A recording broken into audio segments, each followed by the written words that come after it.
se han hallado al norte y las más recientes hacia el sur. Por lo tanto, aplicando la simple lógica, ¿cómo se dio el poblamiento americano?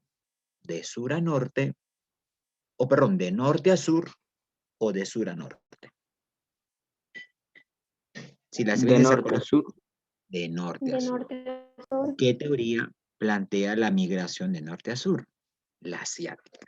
La asiática. Entonces, ese hay que tomarlo en cuenta. Bien, hoy vamos a ver las diversas culturas pre-incas, las principales de ellas, a la cual vamos a establecerlo en ello. ¿Ya? A ver, un momentito.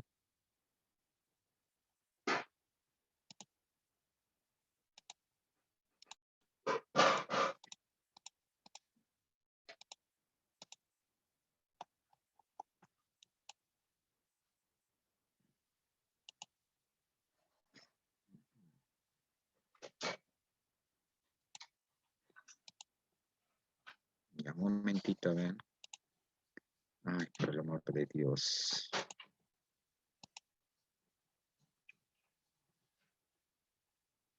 ¿Qué pasa?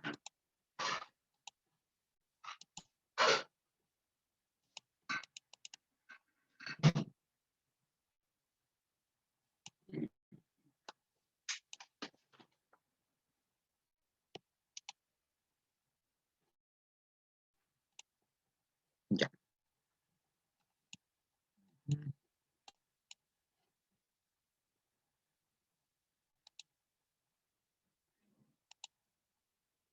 Ya. ¿Te llega la imagen ahí? Del tema que se ha trabajado hoy, las culturas pre-incas. A ver, mira.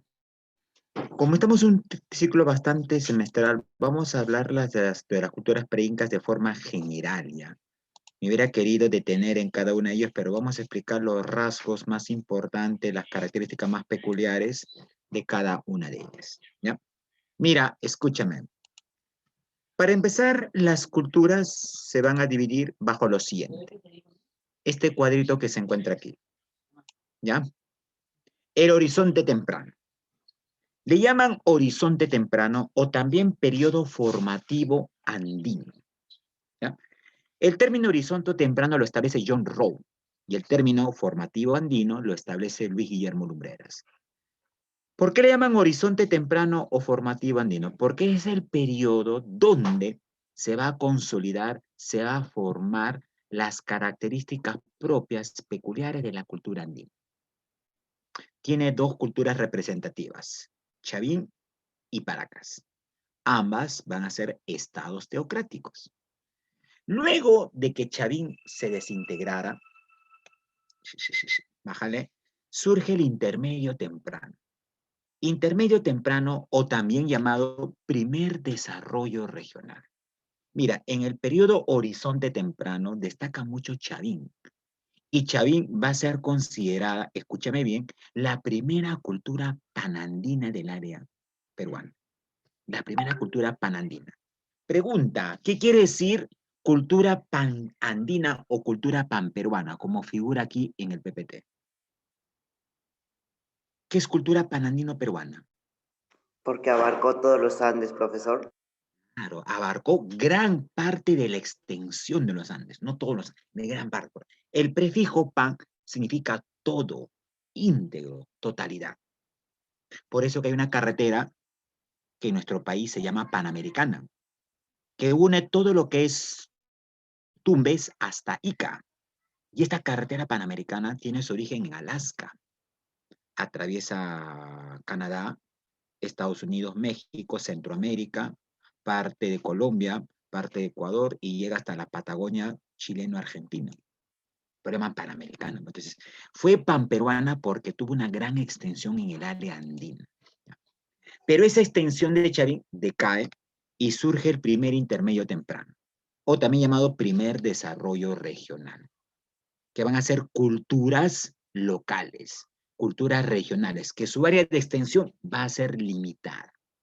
Destacan principalmente aquí Chavín, perdón, ay, por el amor de Dios. Destaca principalmente Chavín, Nazca y Mochica.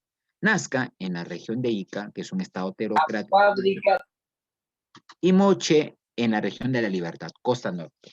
La Libertad, Lambayeque, Trujillo y demás. Van a tener un gran desarrollo de la ingeniería hidráulica, ¿ya? Hidráulica.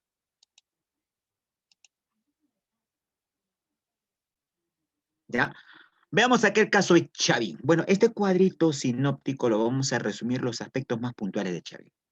La cultura Chavín se desarrolló en Ancash. Fue descubierta por Julio César Tello. Ahora, un detalle. Julio César Tello en los años 20, 1920 del siglo pasado, estudia Chavín y logra definir que Chavín era la cultura matriz. ¿Qué quiere decir? Oyes.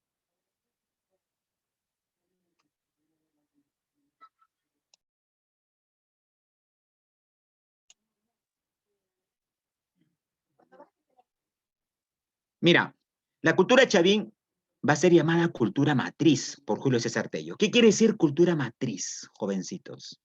¿Qué entiendes por cultura matriz? Según la versión y el estudio de Tello.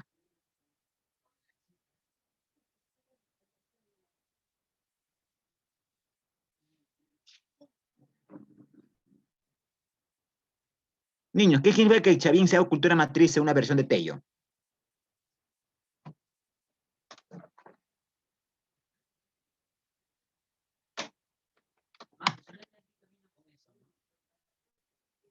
¿Alguna idea? Cultura matriz, cultura madre. ¿Y ¿Por qué ser quiere la decir más eso? antigua? Claro, por ser la más antigua, según Tello. Y según Tello, esta, como dice Nicole Porras, era la cultura base de la cual van a derivar posteriormente todas las demás culturas. Bueno, no hay que exigirle mucho a Tello, era 1920. Pero en 1994 ocurre un descubrimiento arqueológico en nuestro país que va a cambiar la estructura y la conformación de la cultura andina en nuestro país, que se descubrió en el año 1994 por Ruth Shadi, en la costa norte de Lima. Las líneas de Nazca. No, Ruth Shadi, costa norte de Lima. ¿Alguna idea? Oye, Ruth Shadi, ¿qué civilización va a estudiar Ruth Shadi? En la costa norte de Lima, Valle de Supe, Barranca, Guarmey. La civilización, la cultura más antigua y el primer estado del Perú y de América, más antiguo que Chavín. Caral. La cultura Caral. Claro, Caral. Entonces, como Caral es más antigua que Chavín, y Caral se desarrolló en la costa norte de Lima, ya no en la región andina, como planteaba Tello, entonces aquí los arqueólogos están tratando de restablecer y reestructurar el origen de la cultura andina.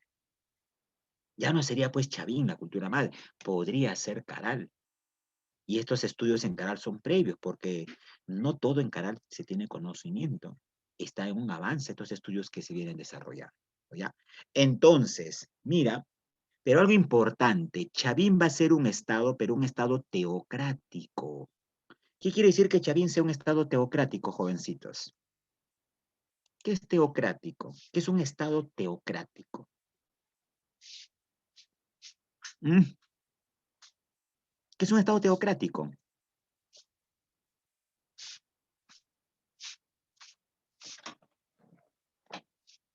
¿Alguna idea de estado teocrático, jovencitos?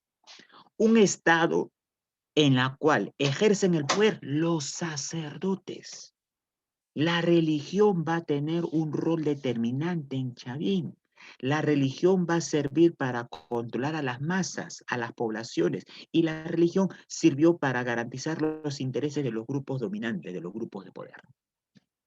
Por eso que los sacerdotes tuvieron gran importancia. Se cuenta que Chavín era la meca del mundo andino. Venían personas de lugares distintos a establecer el vaticinio del oráculo en Chavín. ¿Y por qué, profesor, los sacerdotes en Chavín alcanzaron un gran desarrollo? Una cuestión simple. Chavín, claro, Chavín y casi todas las culturas que le precedieron a Chavín y le van a posteriormente surgir. ¿Cuál fue su principal actividad económica de casi todas las culturas preincas? Agricultura. Agricultura, la base. Entonces, si queremos tener una agricultura próspera, adecuada, que sustente a la mayor parte de la población, grupos de poder y grupos dominados, ¿qué recurso debo manejar yo? El agua. El agua. El agua. Entonces, como ya lo dijo hace poco algún compañero, estos sacerdotes eran sacerdotes astrónomos, especialistas en observar los cielos, conocer movimiento de las estrellas, posicionamiento de los planetas y demás. ¿Para qué? ¿Para qué el sacerdote observa los cielos? Aplica la astronomía. Observa el movimiento de los astros, fases de la luna, movimientos del sol y posicionamiento de las estrellas. ¿Con qué objetivo? Porque si tú aprendes a leer el firmamento y el recorrido que hacen las estrellas y astros, puedes predecir ciclos agrícolas. Las Puedes, estaciones del año. claro, aparte de esto, mi estimado, puedes predecir en qué época va a haber lluvias, inundaciones, sequías o heladas. Y de esa manera esta información transmites al pueblo para planificar mejor la agricultura. Por eso que los sacerdotes tenían ese poder. E inclusive los sacerdotes en Chavín van a entrar en contacto directo con sus supuestos dioses. Y para eso, en Chavín, y esto lo demuestra Tello, porque Tello, aparte de ser arqueólogo, era médico, encontró que en Chavín los sacerdotes se dedicaban al consumo de plantas alucinógenas, que hasta hoy algunos chamanes lo siguen usando, Droga. principalmente, claro, el cactus San Pedro, que hasta hoy existe en la zona de Chavín. El cactus San Pedro es una cactácea que se pela, se extrae el jugo, se hace servir con ciertas hierbas y los sacerdotes en Chavín lo absorbían por las fosas nasales a través de conchas marinas. Y esto le provocaba alucinaciones, estados de soponcio, en la cual supuestamente ellos se comunicaban directamente con sus dioses para ser intermediarios entre los dioses y el pueblo. Y el pueblo, como vehículos de transporte de sus decisiones, de sus peticiones hacia los dioses. Creían que los sacerdotes tenían poderes. Oye, y así lo hizo saber el sacerdote, porque el sacerdote va a exigir tributos, va a exigir impuestos al pueblo. Los ayus van a producir en favor de los sacerdotes.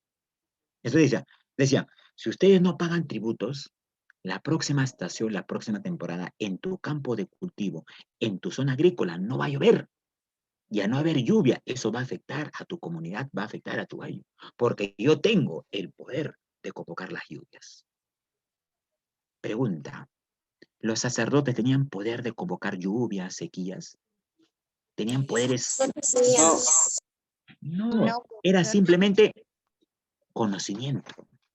Pero el detalle es que este conocimiento los sacerdotes lo monopolizaron, lo controlaron ellos mismos, no permitieron que el pueblo acceda a dicho conocimiento. Por eso muchos dicen que la religión sirvió a los intereses de poder. Algunos estudiosos afirman que la religión sirve para someter a los sectores del pueblo, a los sectores oprimidos y favorecer los intereses de los grupos de poder. Ocurrió en Chavín, pues.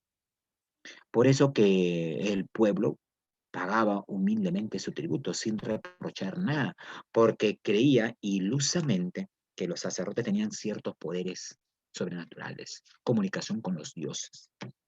Y para esto el sacerdote llevaba a cabo una ceremonia en la plaza principal de Chavín de manera espectacular, con toda la parafernalia, con todos los actos impresionantes para dejar perpleja a la población y la población corrobore supuestamente el supuesto poder divino que tenía el sacerdote. Cuando en realidad no era poder divino, pues. Era simplemente conocimiento que los sacerdotes monopolizaban para controlar al pueblo. Hasta ahí, ¿me he dejado entender? ¿Captaste yo? completamente claro. Sí. Muy bien. Aquí tenemos algunos de estos templos de Chavín. Bueno, los templos en Chavín eran templos cuadrangulares, donde en la parte superior estaban los observatorios astronómicos. Habían templos semihundidos, como el que figura acá, donde el sacerdote, y cuando los peregrinos venían de diversas partes de los Andes, ofrecían pues sus ceremonias mágico-religiosas. Y bueno, y mira, en esta parte superior tienes el mapa del Perú, donde establece toda la influencia de la cultura chavín. Es decir, Chavín te llegó a tener influencia en la costa norte, la zona de Lambayeque, Trujillo, La Libertad, Cajamarca, parte de Huánuco, parte de la Sierra Central, Junín, parte de Ayacucho, parte de Cusco, hasta Ica. como tuvo una gran área de influencia, es denominada la primera cultura panandina. También le llaman primera síntesis cultural andina, porque sintetizó todos los aportes culturales de los pueblos que presidieron a Chavín.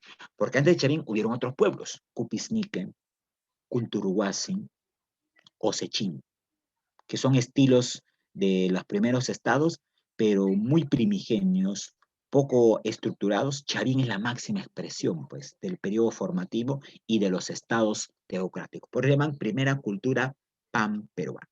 Y bueno, ahí tenemos pues la imagen del famoso Charuco, más conocido como Julio César Tello. ¿Sabes por qué le dicen Charuco, no? Ustedes que hablan mejor runasimi que mi persona. Yo conozco algunas palabras de runasimi.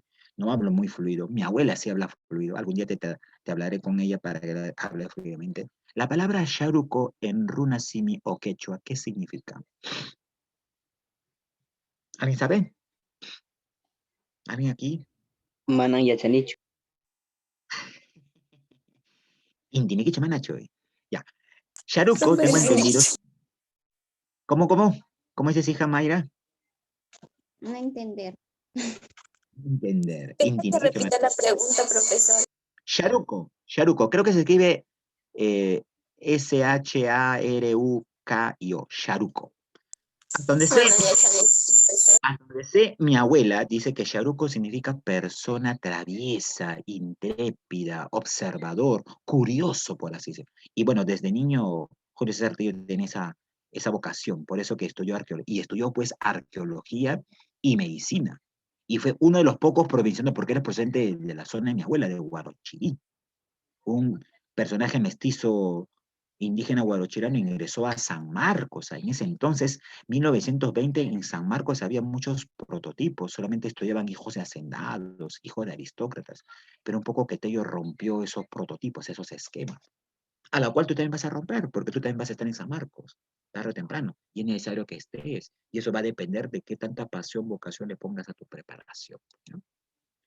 Mira, algo que destaca mucho Chavín es en la escultura lítica.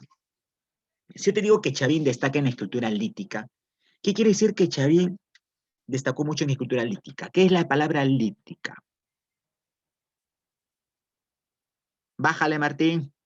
¿Qué es la escultura lítica? ¿Escultura en qué? ¿Qué significa la palabra lítica? Niño. Piedra. Pues mira, acá tenemos las tres principales evidencias del arte de la escultura lítica en Chavín. El obelisco Tello, la estela de Raimondi y acá el lanzón monolítico. Oye, el lanzón monolítico es básico, ¿eh? Está ubicado en el templo subterráneo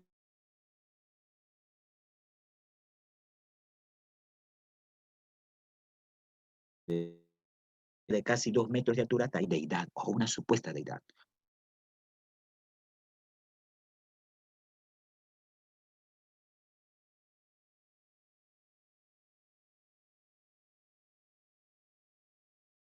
Y el caimán eran animales divinizados, considerados como deidades.